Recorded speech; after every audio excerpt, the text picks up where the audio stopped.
So I want to jump right into this. Did all of you know that you wanted to go into some area of show business at a very early age? Sherman, you went to the High School of Music and Art, didn't you? Yeah, I was a painting major. I had absolutely no interest in show business, but I found out that I was a lousy painter, and the only other thing that I could do was write, and so I started writing.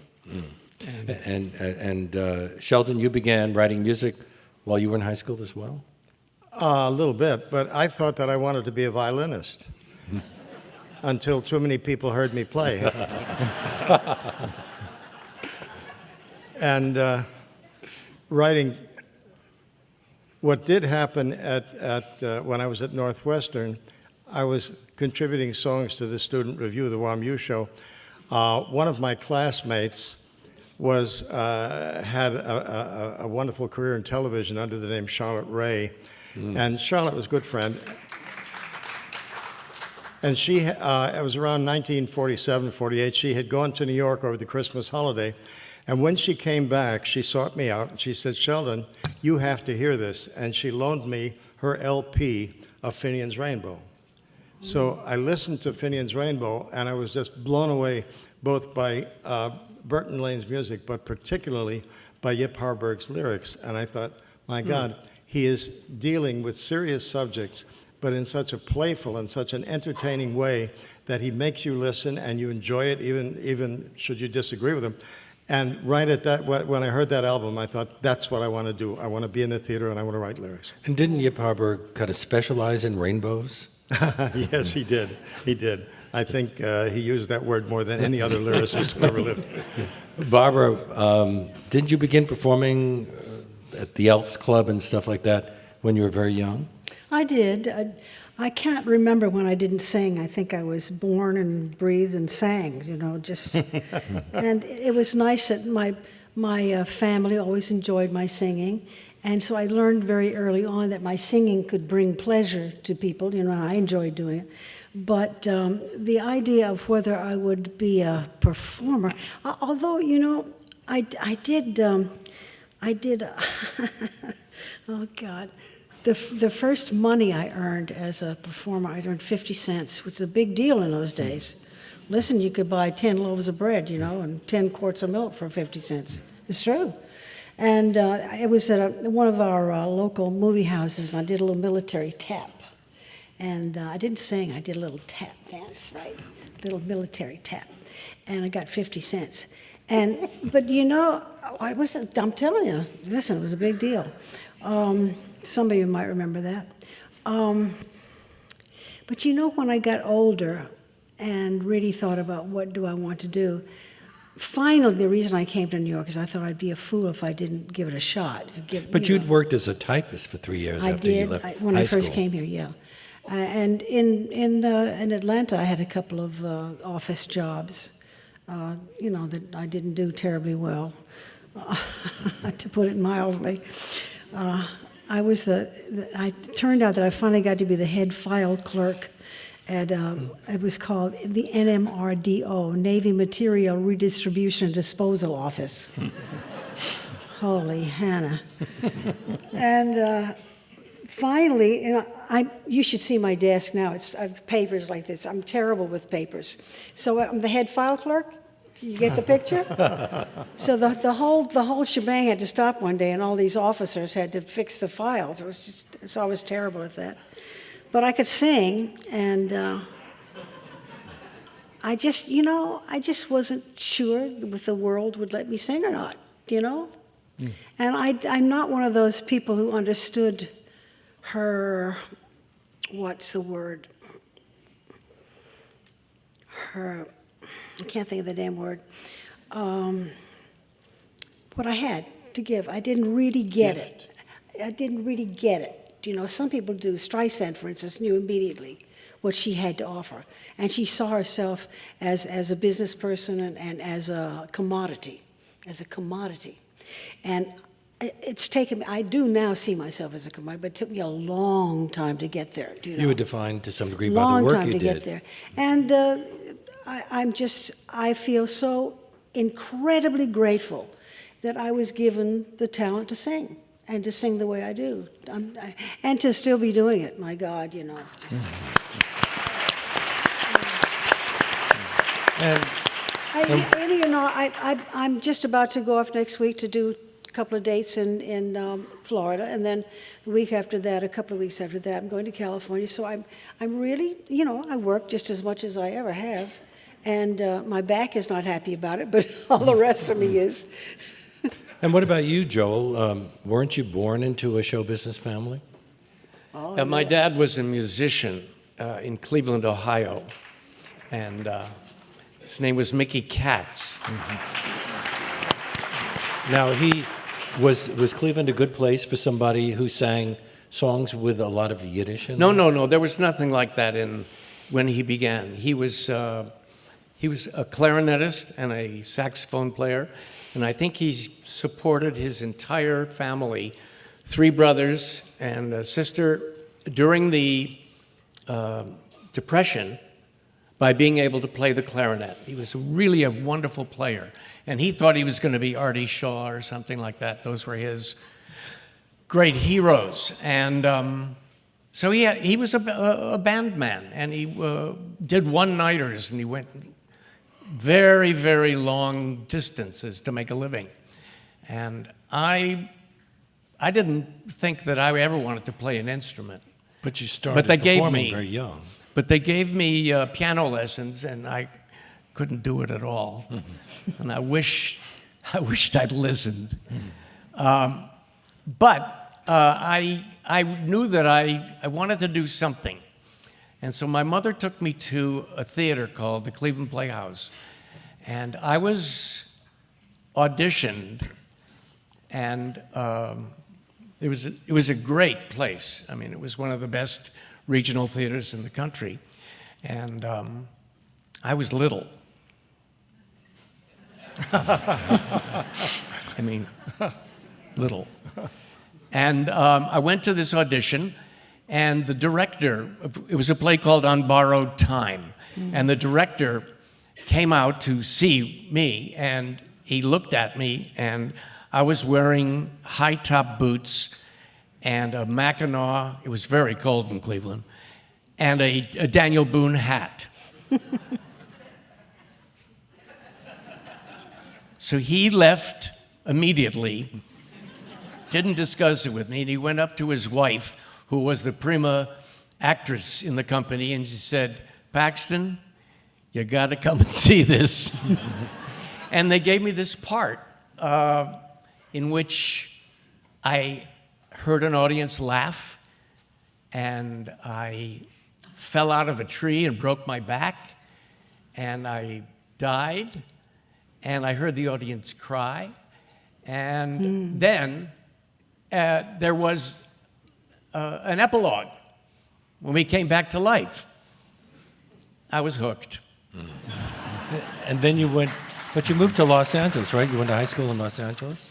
I acted at the Playhouse for about 3 or 4 years, doing a few things, and then my dad got a job with Spike Jones and his City Slickers. He was the one, my father was the one who went,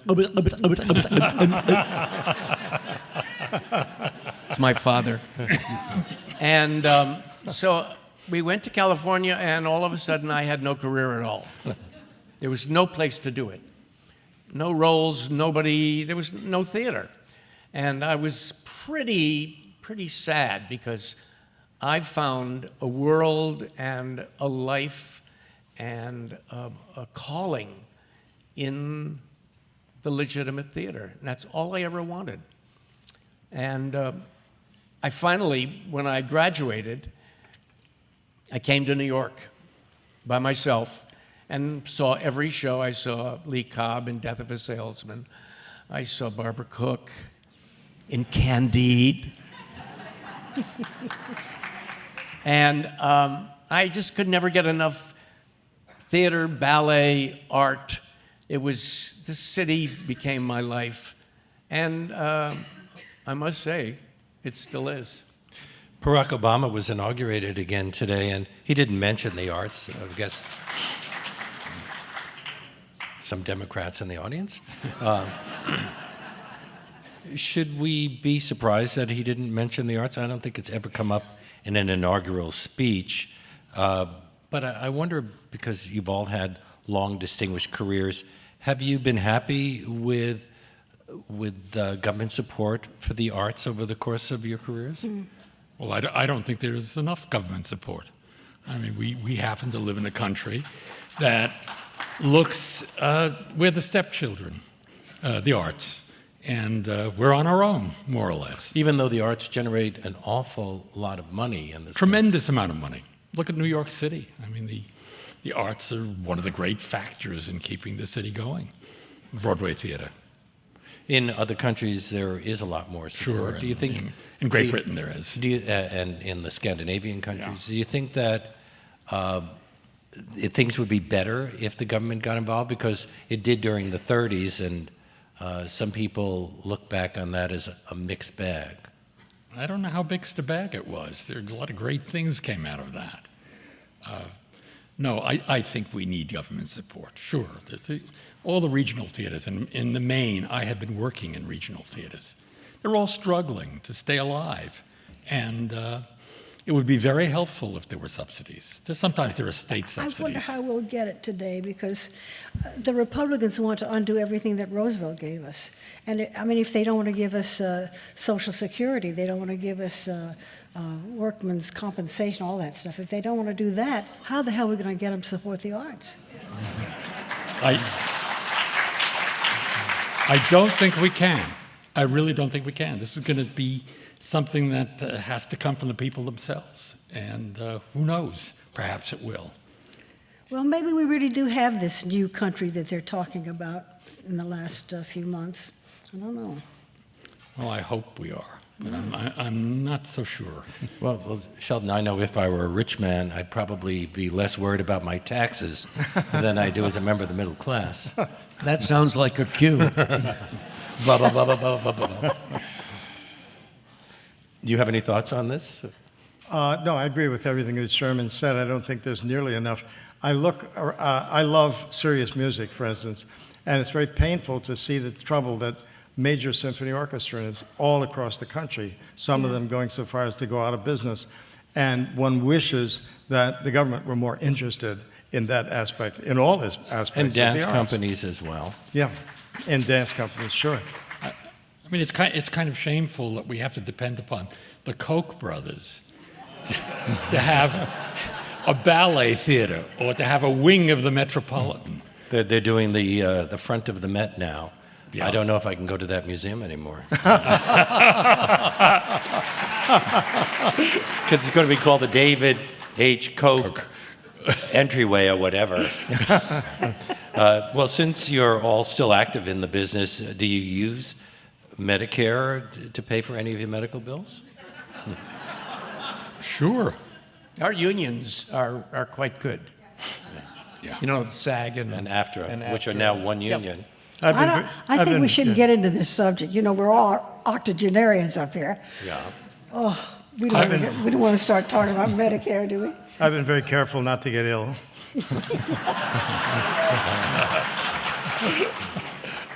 You've done okay so far? So far, yeah. Now, Dr. Southwick talked about resilience. How do you cope with stress? Is it different now than it was early in your careers, Joel? Yes. I don't take any of the ups and downs and sideways stuff in the same kind of, I don't know. Quantities. Just, you know, it doesn't wreck my entire person. I wake up in the morning and I think, what's going to happen today? And I'm just excited about it. And in the past, you had to rely on Well, in the things to past, get you through? heavy drugs, and everybody knows that. I think one of the wonderful things about aging is you don't depend upon the telephone to ring. You know, you generate your own projects, you make your own work, and it's liberating in many ways. Because Last year was the busiest year of my life. Well, you were in a hit show and I was in a show 8 times a week. dancing and singing. Singing and dancing, and happy as a clam. I loved it, and the time when I wasn't doing that, I was taking photographs, which is my other passion. 3 books published so far. Yes, the 4th coming up. And I've been thinking about a memoir for, I guess, forever. And I think it's time to start, so I've begun that. And, I'm just interested in what's going to happen. What are the possibilities? Maybe I'll get the chance to sing with Barbara Cook. Well, it's my sense that there's something like 1 degree of separation for all of you. I guess it's just because the musical theater is such a small family. You're nodding your head, Sherman. Yes, I mean, in the case of Barbara and myself, Barbara's arranger and, in a sense, a mentor, I guess, was Wally Harper, who's no longer with us. And Wally was a collaborator with me. We wrote 2 shows together. And, of course, they celebrated Sheldon's work. And I'm sure that Joel had a connection You worked with with Wally, didn't you, darling? Yes, absolutely. On Grand Tour? Yes, and he conducted. Yeah. Yes. And one time I remember he came into my dressing room, and the next thing I knew, he had taken a shower and he was totally naked. Didn't mention it, Barbara, but he sure knew how to conduct. can you tell the story that you told me about Wally? Because I think it's one of the best. Sherman had never written lyrics before. And somehow he and Wally got together to write a show. And for the first time, you were going to do lyrics. So the story is, and you just told me that it was a correct story, Wally went over to your house the first day to start to work. And you said, I have to say I'm really kind of nervous about this because I've never done this before and I don't really know how, and I'm nervous. And Wally says, don't be silly. He says, we can't miss. A Jew and a homosexual, we can't miss. So then Sherman says, well, I have to tell you, I'm not much of a Jew. And Wally says, that's okay, because I'm one hell of a homosexual.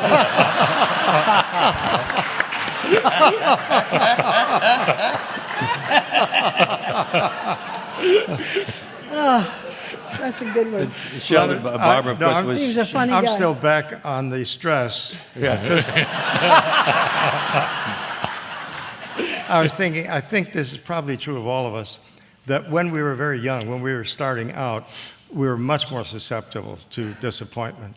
And because I remember being, for instance, I was at a camp, and we did a production of a show that I had written with some others. It was a very hot night, and the theater held 600, but there were about 800 people in the theater. And people began to leave during the overture. And I thought they hate the music, they haven't even seen the show yet, and they're leaving, forgetting that it was warm. By the end of the first act, we had about 25 people left. Also, the show was not very good. But at the end of that evening, where we had a few people left, I was suicidal. I had to be, a friend of mine walked me around the tennis courts about 27 times because I didn't know what I was going to do with my life. I thought I've had my chance, I've seen my show, and now I'm suicidal. And it really stood me in good stead because later on, when I became a professional, if a show didn't work, sure, it was depressing, but not to the extent that it was when I hadn't established myself. How did you come to work with Barbara on She Loves Me? Oh, that was easy. Barbara was the reigning ingenue at that time. She's never stopped reigning. Or being an ingenue. But now, wait a minute. I never was really an ingenue. Yeah, but that word is often used But in I mean, describing I know it you. adds up that way, but maybe it's because of what I looked like or something. But when you think of it, the first thing I did was a soubrette role in Carousel, right? Yeah. At City Center. Okay, that's the thing that first brought me to the attention of whatever. And then I did Plain and Fancy, which again is a soubrette role. Yeah. Okay, it's not really an ingenue. No. Okay, then I did Music Man, and her mother's word, she's a spinster, she's a librarian, she's afraid she's not going to get married. So she's an older another. Okay, Candide, in Candide, when the way Tony Guthrie directed the thing, at the end, I had a hump on my back. It was a character role. So for some reason, people keep saying I was an ingenue. I don't know. That just seems to. I don't know. You know what I'm going to do? I don't I'm want gonna to be an ingenue. Now that I know that you weren't I don't an want to ingenue, be an ingenue. if I knew then that you weren't an ingenue, we wouldn't have hired you. Oh God. I think I'm going to have to go to your Wikipedia entry No. and take out that word ingenue every time it's All mentioned. we knew was, we knew what we'd written, and we knew that Barbara sang better than anybody else and was a wonderful actress. And words, ingenue, whatever, that's unimportant. We just hoped that she would agree to do the role, because we knew the role would be done superbly. And it you, was. and you made Ice Cream one of your signature Wait, songs. do you remember? Maybe you don't remember. Before we went into rehearsal, before there was any real talk about She Loves Me, I was in some show or other, and I was having dinner on a matinee day with my husband at Sardi's, and you came over to the table and you said, I'm working on something I think you'd be right for. Do you remember that? I don't remember. Yeah, No. that's how it began for me. Yeah. Yeah. Well, let me tell you the story about Ice Cream, because it's wonderful, and has to do with Barbara's confidence and her courage. In rehearsal, I had the idea for a song called Ice Cream. When we were, I think, in Philadelphia or Boston, one of those pre-Broadway places, Jerry Bach and I wrote the song, and we took it to Barbara and said, we have this song for you, and we played the song. This was early in the morning. She said, I think I can put it in tonight. I said, are you crazy? I don't remember doing that. You won't have time to rehearse it? You won't have... She said, look, I'm writing a letter, so I will have the lyric in front of me. It's an easy enough tune to learn. If Don Walker can do the orchestration, let's put it in tonight. And she did. And she stopped the show with it. No rehearsal. I'll never forget that. It was so unexpected and such chutzpah. Well, I don't remember that, but I don't. But I do remember that that top note that Jerry wrote was a lower note, and I said, well, why don't I do aha? You remember? Yeah. So it's better that way. There are even odd connections. Your son, Adam LeGrant, has played Moonface Martin in a production of Anything Goes. Of course, That's right, he did. Joel did very well with it last He did. year. Yeah. He's producing a play right now, trying to get this play on. Yep. I'm very proud of him. He's a good guy. Do you have kids who have gone into the business? Any of the rest of you? Well, Your daughter. Oh, yeah. We do, yeah. I have a I son. was thinking of your son, the chef, of course, but He's a good chef, too. I have a son who teaches screenwriting and who is very adept at it. And I couldn't believe when I saw my daughter on Dancing with the Stars. I couldn't believe, first of all, she never had any training for anything like that. And the fact that she took it on and surprised herself and me at the age of 48 was extraordinary. well, she was But- pretty good in Dirty Dancing. But there was very little real dancing in that. But I was very conflicted because she got injured almost immediately. And Daddy didn't like that. So I was kind of watching with a little trepidatious. Now, all of you don't have to work. What? I beg your pardon. But Hello? that's delusional. If you're talking about money, I do have to work to get money. But besides that, I have to work. It has nothing to do with money. I mean, when I don't work for a while, I'm a mess. I just need to get all this stuff out, You know, it- It it's- makes a big difference. I need to. I love to work, and I need it. I think that's true of virtually everyone here. Sheldon and I worked on a show with Richard Rodgers, Rex, which was not a successful show, although we have reworked it, and I think it is now a very successful show. That was about Henry VIII? Yes. But the interesting thing about Dick Rodgers, when I met him, and he was 10 years younger than I am now, and looked, I think, about 20 years older, and he was in poor health. He went on from that show to another, and we discussed it. And working was what kept him alive. It kept him alive with all kinds of cancer and heart problems, and it was the reason for going on.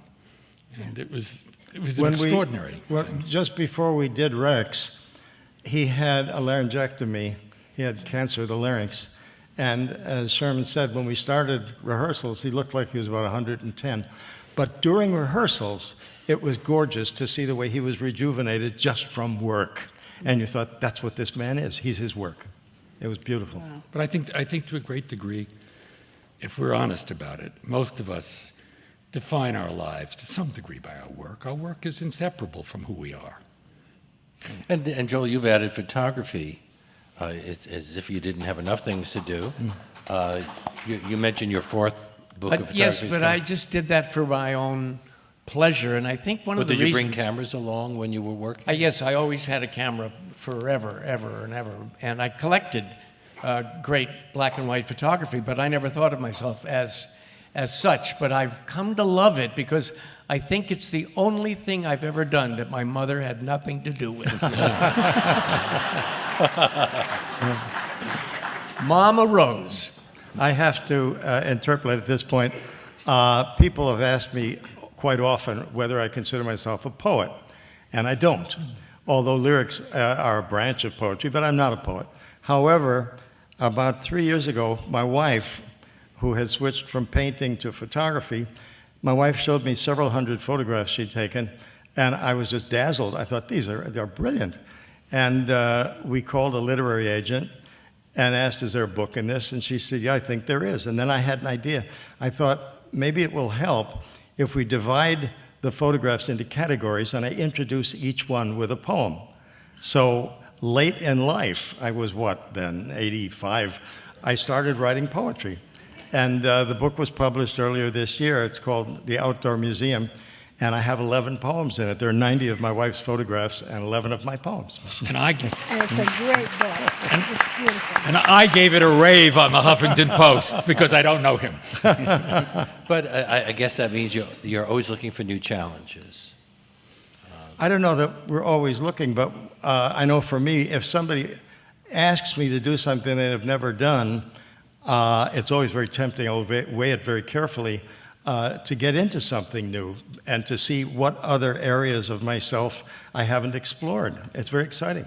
It's interesting to me because I have several friends who in their 60s took on a new life.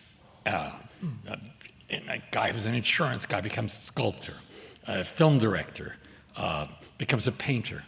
And I think there is something within the life of people. Well, I started writing lyrics in my 60s, didn't necessarily know that I could do it.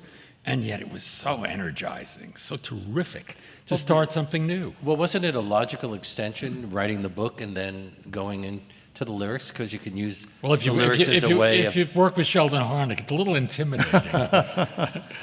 I had one of the most satisfying experiences as an actor I ever had was in The Normal Heart in 1985. And I got a call from someone 2 years ago, said, we would like to do a reading of The Normal Heart, and would you direct it? And I said, absolutely. I mean, I just knew that that was something I could do. And I got the greatest actors, and we had an amazing evening. And then it became a Broadway event, play that I was very proud to have brought Larry Kramer to That's wonderful. the And public. had you... And also, you had your lead actor is a great director, Joe Mantello, who turns out to be a really great actor. Joel, It was an had you incredible not directed before? No. Wow, that was very courageous. And I asked Joe to do it, first of all. And he didn't think he could. And he didn't want to. And, Amazing blah, blah, blah, blah, blah. Anyway, he was phenomenal, and I knew. I think half of directing is casting. The right people for that right role, who have that right inner life, that they do the work. And that does the work. It was wonderful, Joe. It was so moving. It was just It wonderful. was a good Yeah, play. but you also got to have the people at the right spot on the stage, and you got to choreograph everything and make sure that the acting is all on a certain consistent level. Had you been thinking about those things before you tried your hand at it? No. However, I'm going to direct a play next spring that we hope to bring to Broadway, a straight play, and I'm excited about that. I guess so. Something new. Well, how important was the director in plays that you appeared in? Because sometimes we see the same play and it looks great one time, looks terrible the next, and I'm never sure whether it was the director's fault. You've been in. Say it again. I'm asking Barbara in this case. Oh, I'm sorry. Oh, you were asking me? Yeah. Ask me again.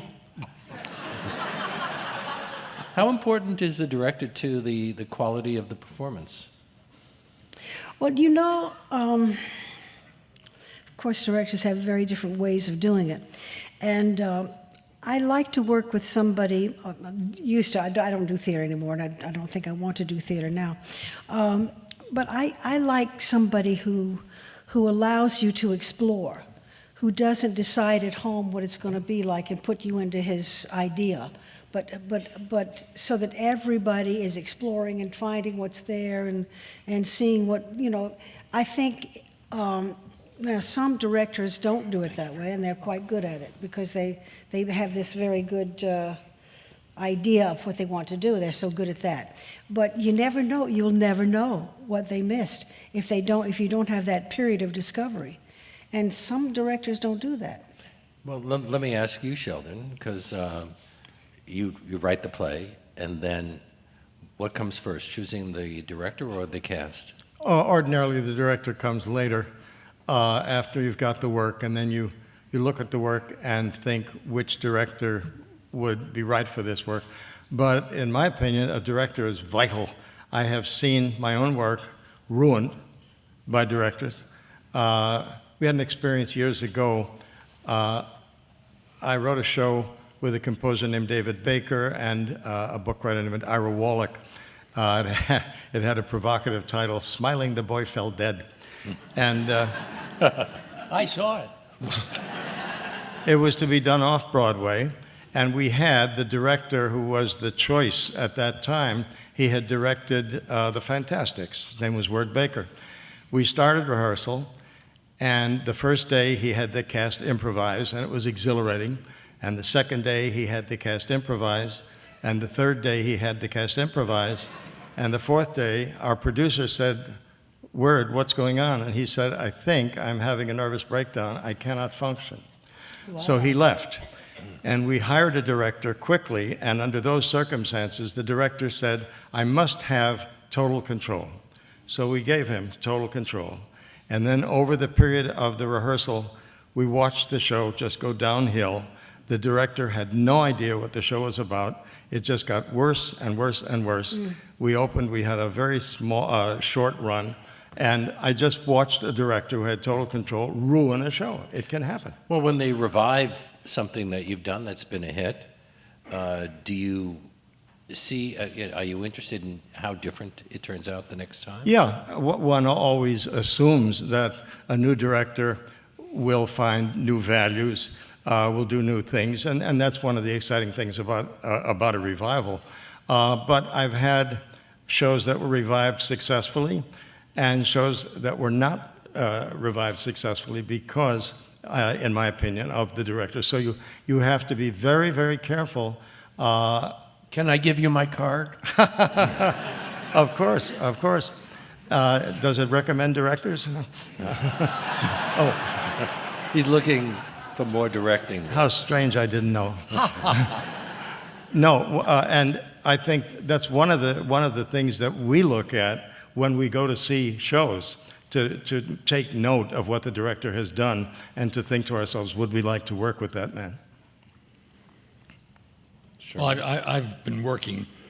The last show that I wrote with Wally before he died was about the very early life of Josephine Baker, prior to Paris. It ends with her arrival in triumph in Paris. And we've taken that show to theaters from Chicago to community theaters all over, and in each case, it's a different show. And I can't tell whether it's the director or me because I keep working on it. And I think that show is never going to be finished. And I don't think that for many artists that their work is ever completed. It just keeps to go on. I've been writing a memoir I just looked and was horrified because I could see from the computer that I've been doing it for 7 years. Now, I don't have that much interesting stuff in my life to be writing about 7 years. The memoir, incidentally, is called Spotless. And it's not about my character, it's about my mother's linoleum floors. Is there a memoir in each of you? Have you done? Well, I'm supposed to be writing one. I find it very difficult. What I wanted to write about, and the part that I have written about, is my early years. And I got so involved in that, and going back over all kinds of details and how do you say this? How do I tell you about my mother, for instance, all that kind of stuff. And I can't seem to let go of it. And what I need to do is write about how we did Plain and Fancy and stuff like that. But I'm having a lot of trouble getting back to it because it's painful. I could write about your mother. I don't know, Joel. No. On a more serious note, in writing my memoir, which is primarily about growing up in the 30s and in the 40s in New York, I discovered things about my own feelings that I hadn't quite realized.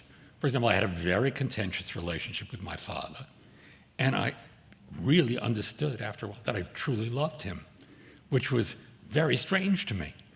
And it was... Well, going back, you discover, in some cases, the things that may have led you to become the person you became when you're older. Oh, definitely. That's why I opened by asking about your early experiences with show business.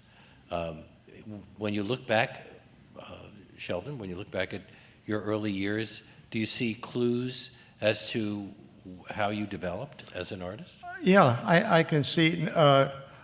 One of my most vivid memories from grammar school was we did a play, King of the Golden River. And I remember we had just butcher paper and cardboard, that was our scenery. And I was thrilled by the fact that you'd draw something on this paper, and suddenly it was a hill, and suddenly it was a riverside, and so forth. It was very exciting.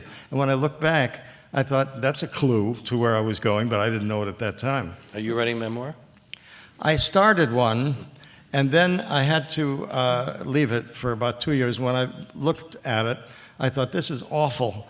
There was just everything. I had thrown everything into it, and I thought, nobody will be interested in all of this trivia, all this minutia.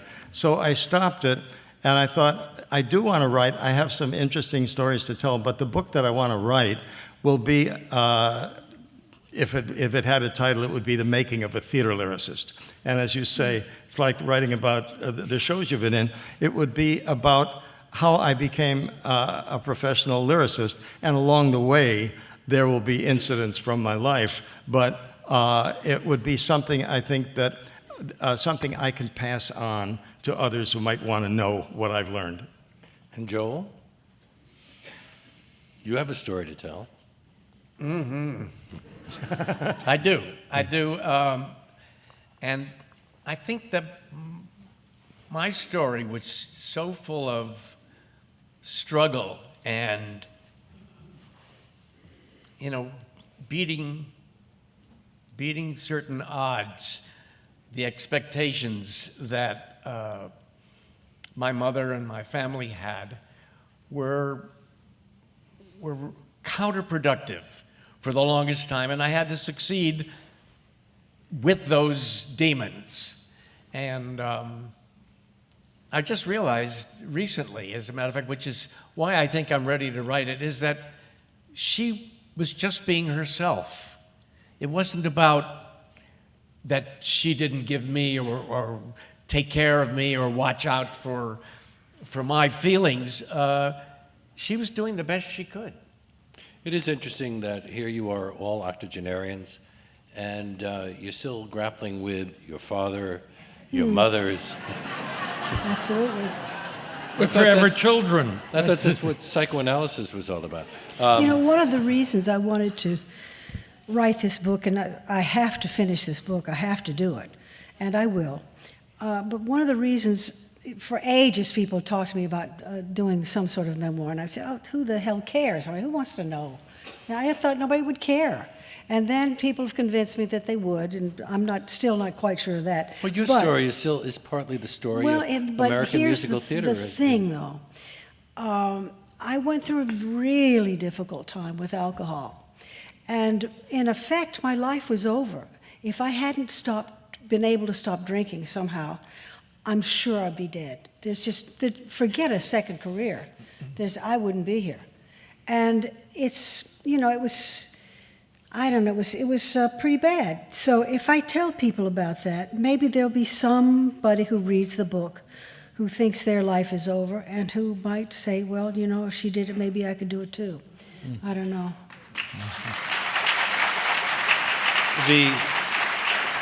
The audience has sent up some questions. I'll ask them now. This person writes, I wonder what advice you'd give to a young person today on how to break into the theater. Don't do it. No, I would actually say if you cannot imagine yourself doing anything else in life, it's got to be that powerful. Otherwise, forget it. Well, in the old days, it used to be you broke into theater and then you went to Hollywood. Now it seems to be the other way around. Oh. I mean, with Scarlett Johansson, Katie Holmes, with so many people who made their names in the movies now working in theater. Dan didn't mention, you also won an Oscar along with your Tony. Mm-hmm. So you've known both of those worlds. And I liked them both. No, they were making films was very exciting too. And I got to work with some marvelous people, with Bob Fosse, and as a matter of fact, they're having the 40th anniversary of Cabaret at the Ziegfeld Theater on the 31st, and Liza and Michael and Marissa and myself are going to be on stage being interviewed. Oh, that's great. So I think that'll be fun. Sounds great. This person asks, what would you like to do that you haven't done yet?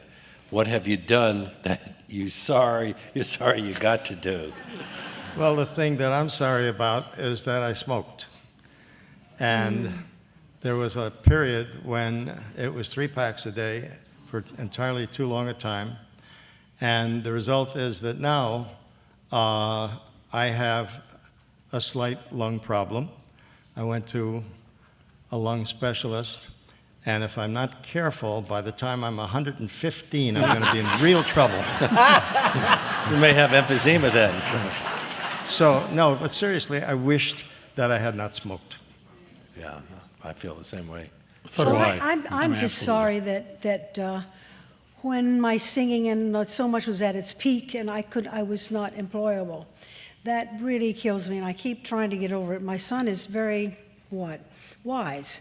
And he said, Mom, that was your path, your journey, if you will. That kind of hate that, but but that was your way of doing it. And he said, where you are now is pretty damn good. So stop worrying about it.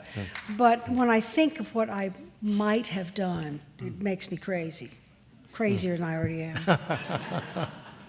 This person writes, Joel, your father, Mickey Katz, was one of the most famous recording artists when I was growing up in South Williamsburg.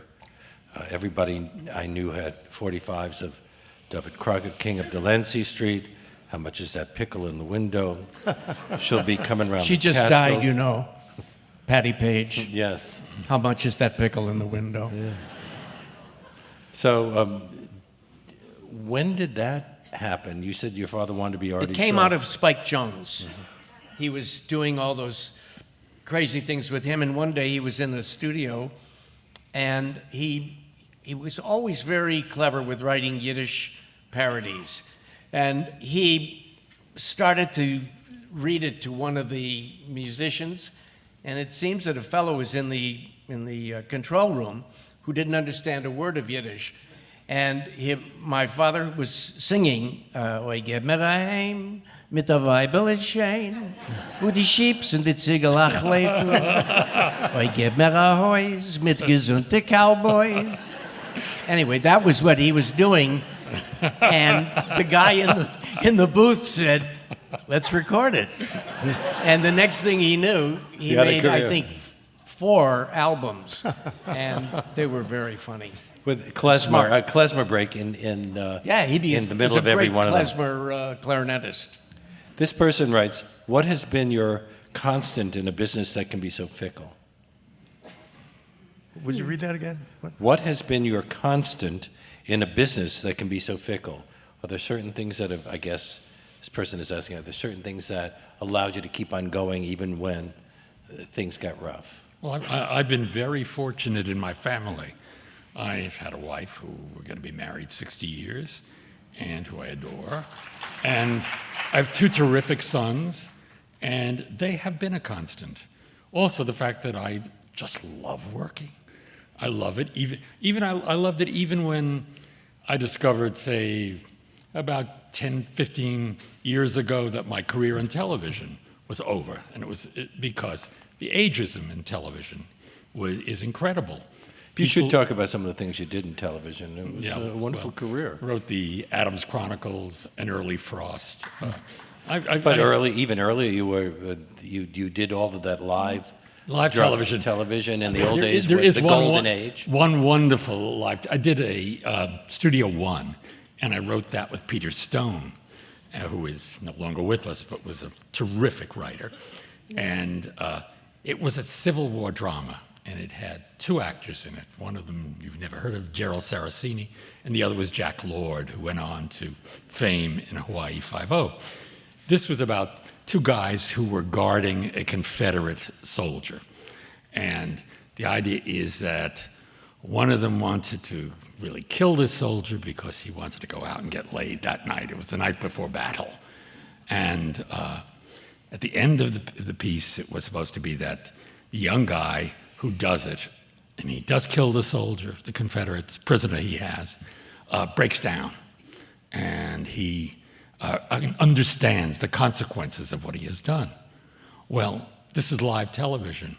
Jack Lord, who was supposedly the older fellow, pushes Gerald Saraceni, who was supposed to break down, out of the camera range and starts weeping, and it ends. That was my first lesson in resiliency. I thought, this has killed the entire idea of this piece. And yet we went on. It was live television. Live television. Yeah. What about you, Sheldon? Well, my wife, Margie, has been my constant. Even when you're successful in this business, you still know a lot of heartbreak, a lot of things don't happen for you. But between Margie and an attempt to keep up with what's happening in the world and to do whatever I can to make it a better place, sometimes that seems to put songwriting in the shade when you're having trouble with the lyric and you think, how important is that compared to what's happening around you? So trying to be a better citizen and having a wife who is such an extraordinary support, those are my constants. But it does help that there's name recognition. Oh, doesn't it? unquestionably, unquestionably. I know my name. I've heard of you too. Barbara? Are there certain things that helped you I get don't through? know. I think I don't have a constant in the sense that you guys are talking about it. And I've lost so many people around me whom I depended on for so long. Wally and I worked together for almost 31 years.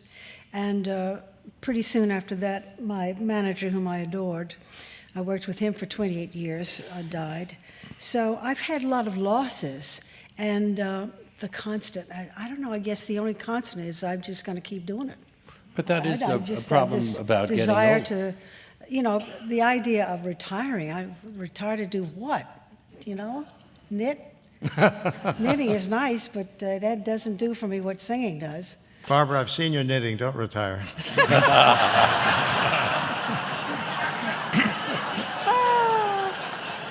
Joel, I think Joel, do you knit? I think the thing that saved me and saves me today is that I am curious. Yeah. I just want to know about stuff and people and things and art and the theater and, I think how it works. He's got it. It really That's is good. curiosity. I feel the same way. We're all in the process of learning. Yeah. None of us are, we're in touch with the zeitgeist. We are here. We are present.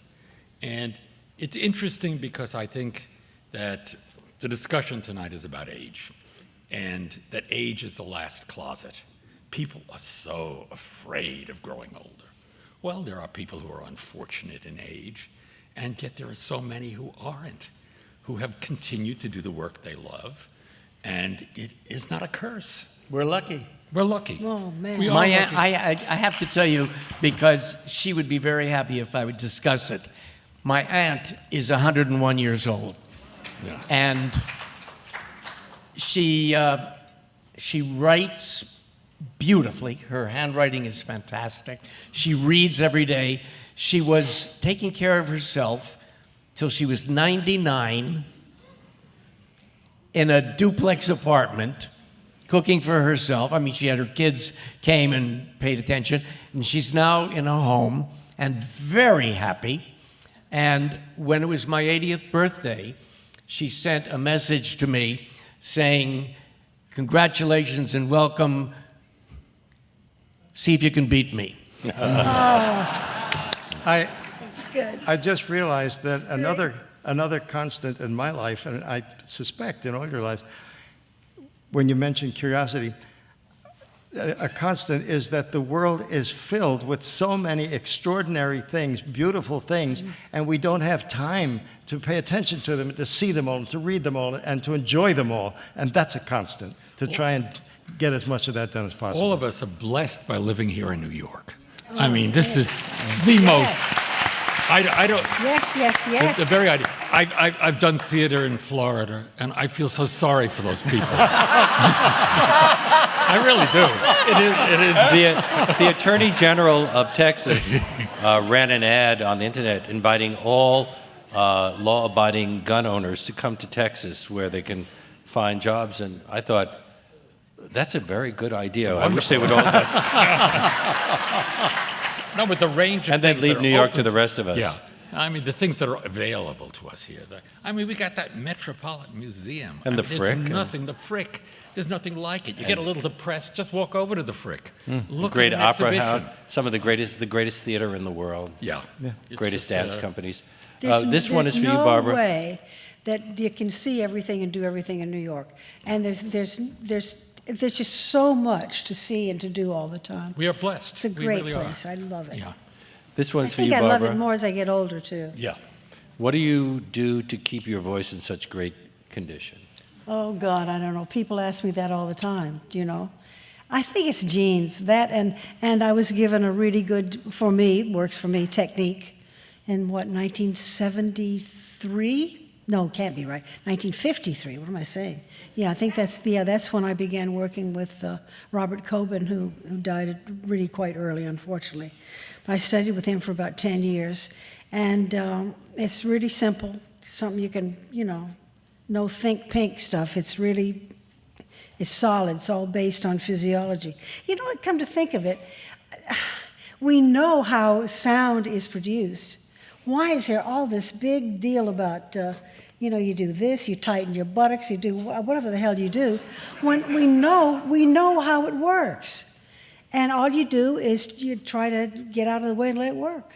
Well, Well, that's not all, but, that's simplistic, and I don't mean to sound Well, some simplistic. people start losing their voices really beautiful voices Well, in their there's that, 40s there's because the they've fact abused that- the instrument? But also, there's the fact that if it hurts, I don't do it. Or if it's a thing that's difficult, I'm careful. You know, I think about that. I'm careful because I'm really a really soprano, and sometimes I sing things that sopranos don't usually do. So I'm careful.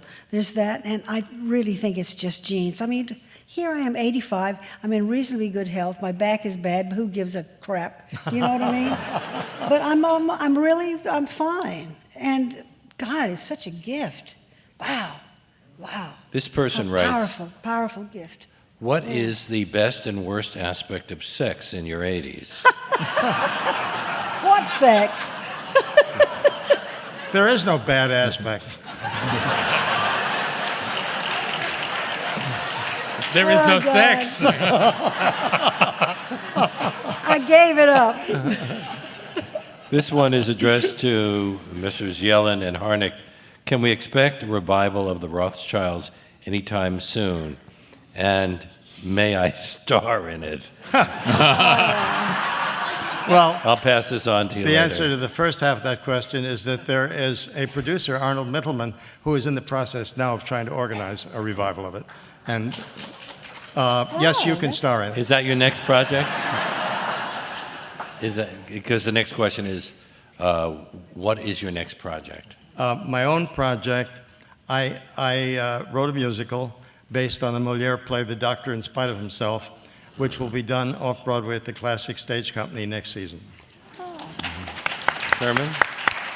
Well, I tend to fine-tune the work that I have done. I took, for example, with the Josephine Baker piece, it had a cast of about 12, and I decided I was going to make it 5 characters, and all of them black, and African Americans playing white people as well as black people, and it worked marvelously. And it was, I also find that I like compression at this time of my life. I like to go deeper and smaller. That may sound strange, but I like things that I can control. And that gives it to me. Well, you know, I find as I've gotten older that I have more, I have more willingness to go deeper, and I'm less afraid, and I'm more like, look, this is it, folks. Who gives a shit? Either you like it or you don't at this point. You know what I mean? And it's good for my work. It's really good because I have more and more courage. Are you still are you booked into next year or a couple of years from now? Yes. Yeah. Concerts and other things? Yeah. Oddly enough, I find that politics means more to me at this point in my life than it ever did. I was saying earlier to someone that the one time that Winston Churchill seemed wrong to me was when he said that if you are not a liberal at 20 and a conservative at 40, you're a fool.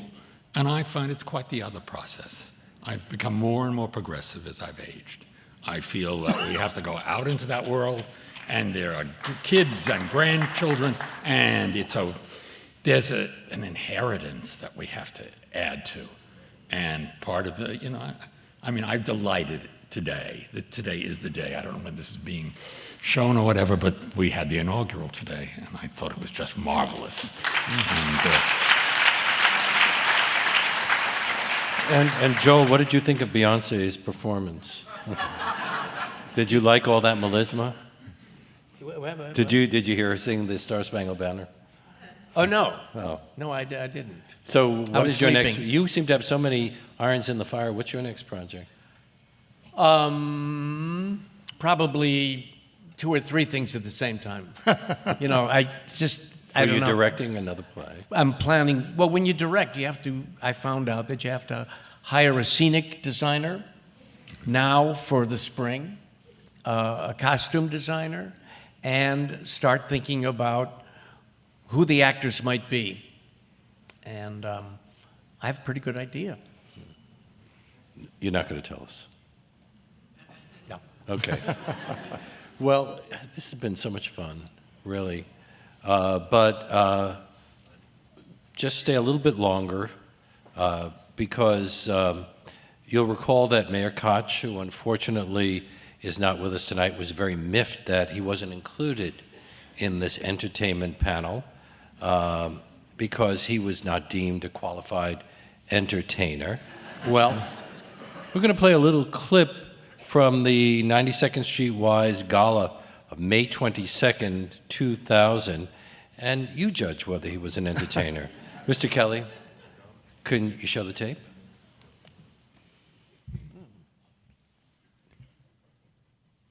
No, right here. That's Sheldon. Oop, we need the sound. You can watch it over here.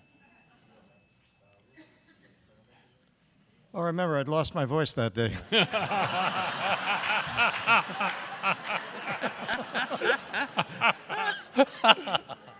Like all brilliant things. Okay. Well, that was terrific.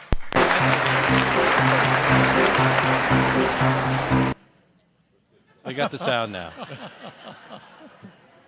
You can watch it over here. You don't have to twist your neck.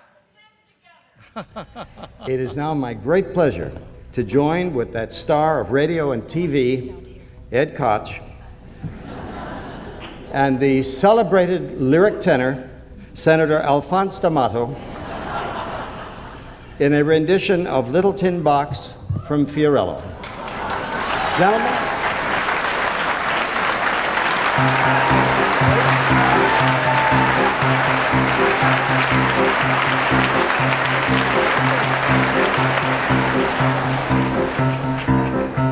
First witness, Mr. X, may we ask you a question? It's amazing, is it not, that the city pays you slightly less than $50 a week, yet you purchased a private yacht. I am positive Your Honor must be joking. Any working man could do what I have done. For a month or two I simply gave up smoking, and I put my extra pennies one by one into a little tin box, a little tin box that a little tin key unlocks. There is nothing unorthodox about a little tin box. About a little tin. About a little tin box. In a little tin box, a little tin box that a little tin key unlocks. There is honor and purity, lots of security in a little tin box. Next witness. Mr. Y, we've been told you don't feel well, and we know you've lost your voice. But we wonder how you managed on the salary you make to acquire a new Rolls Royce. You're implying I'm a crook, and I say no, sir. There is nothing in my past I care to hide. I've been taking bottles to the grocer, and each nickel that I got was put aside. That he got was put aside Into a little tin box, a little tin box that a little tin key unlocks.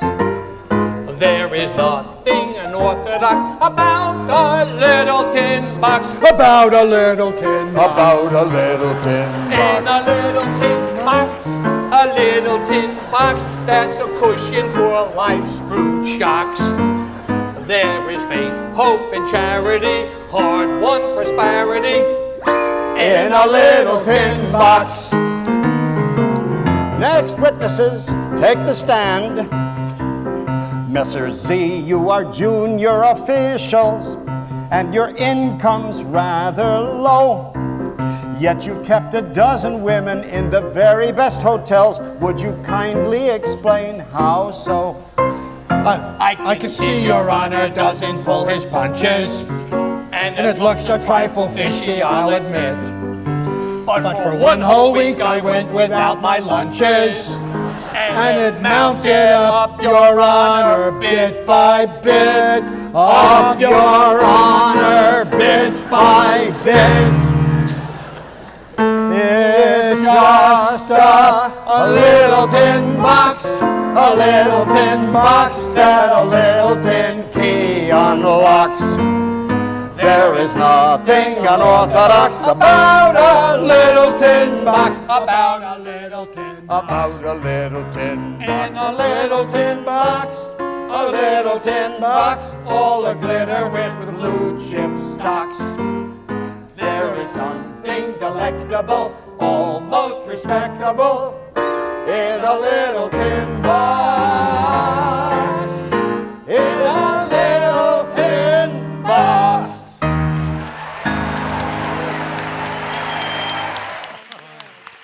Sheldon, What happened there? Oh. when you hear that, Yeah, for you must feel very proud Thank you. when you hear.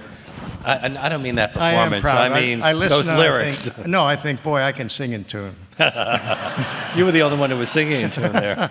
No, Alfred D'Amato had a surprisingly good voice. Well, he was real showbiz, wasn't he? Yeah, yeah. It's been such a delightful evening. I want to thank all of you for participating in it. Sherman Yellen, Thank you. Sheldon Harnick, Barbara Cook, Joel Gray. We'll be back in 10 years. Yeah, we got to do the relevant nonagenarians.